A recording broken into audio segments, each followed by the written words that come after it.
Hi, how's everyone doing? This is Mr. Jackson. What I want to talk to you about is how to do a fact family. Now, there was a letter sent home a few weeks ago that had an example of how the fact family should look on the back of it. But now that we have a video tutorial, I'd like for you to actually see how we're supposed to write our fact families to give our children practice. First, we need to make sure we have our name, date, and subject on our paper. So whether we have a worksheet provided or if it's a piece of notebook paper, those three things are vital. You will lose many points or possibly not have your work graded at all if there's no name, date, and subject. All three of those components have to be there. So let's start by putting our first and last name and date.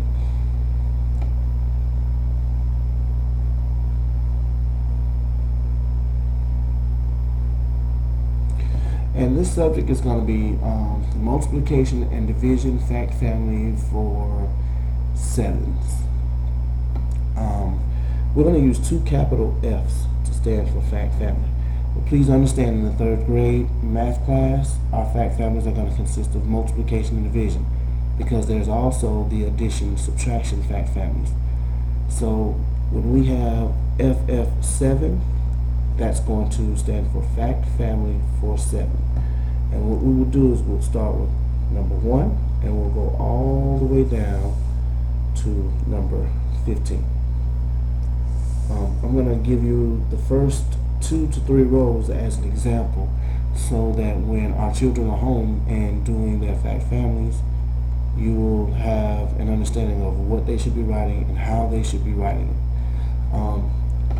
Fact families are multiplication and division, which is the same as repeated addition and repeated subtraction. So if we're doing a fact family for 7, our first one, since we have a 1 right here, we'll start with 1 times 7. And I know all of our children know that the answer is 7. The 1 and the 7 here are factors, and the 7 here is a product. Factors are numbers you multiply together, and the product is the answer to a multiplication problem.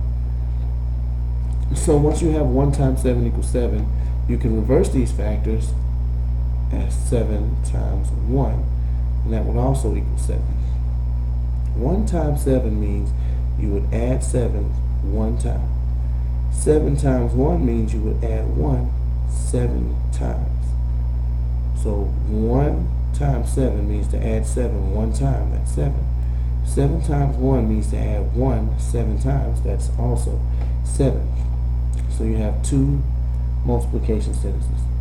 Now you also will have 2 division sentences, because the opposite of multiplication is division.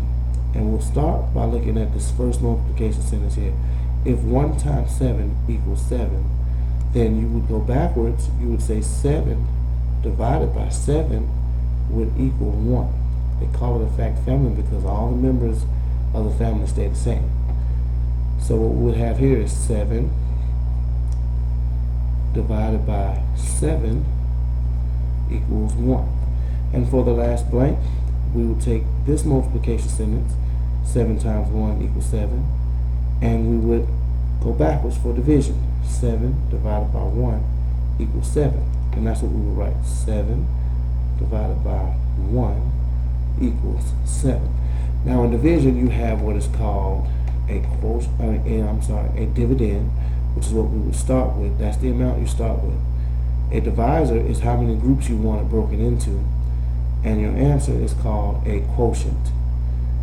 Okay, so this is your dividend, which is 7, which is what you start with.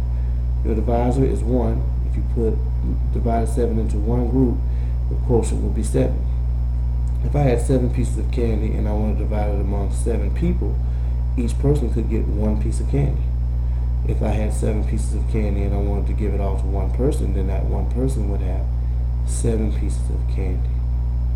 Now, what does 7 divided by 7 really mean? It means to subtract 7 from 7 until you get to 0, and you can do that one time. What does 7 divided by 1 really mean? It means to subtract 1 from 7 until you get to 0, and you can do that 7 times. What does 1 times 7 really mean? It means to add 7 one time. what does 7 times 1 really mean? It means to add 1 7 times. Okay? So when you get to number 2, instead of 1 times 7, you'll start with 2 times 7. And again, all of our students, most of them should know that that would be give you a product of 14. So in the next multiplication sentence, you would reverse the factors. Instead of 2 times 7, you have 7 times 2. And that would also equal 14.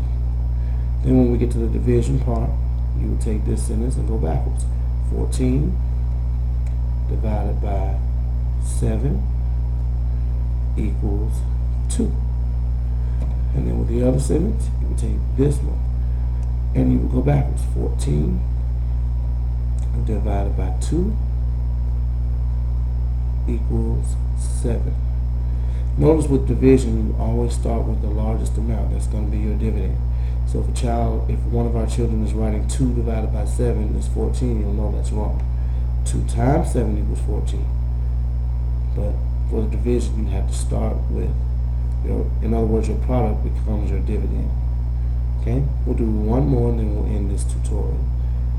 3 times 7. If your child always ever gets mixed up, you can remember that multiplication is the same as repeated addition. So if you started with 1 7, you'd have 7. 2 7s, you'd have 14.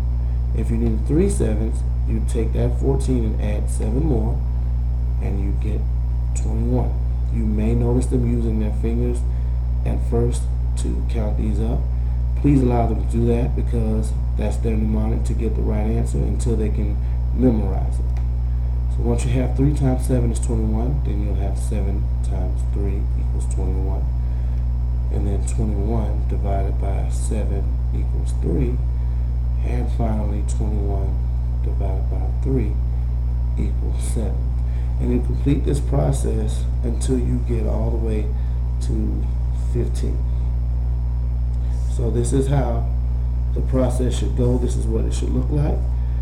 And it should take eventually no longer than a good 5 to 10 minutes to complete this fact family along with the work that would be on the other side of the worksheet.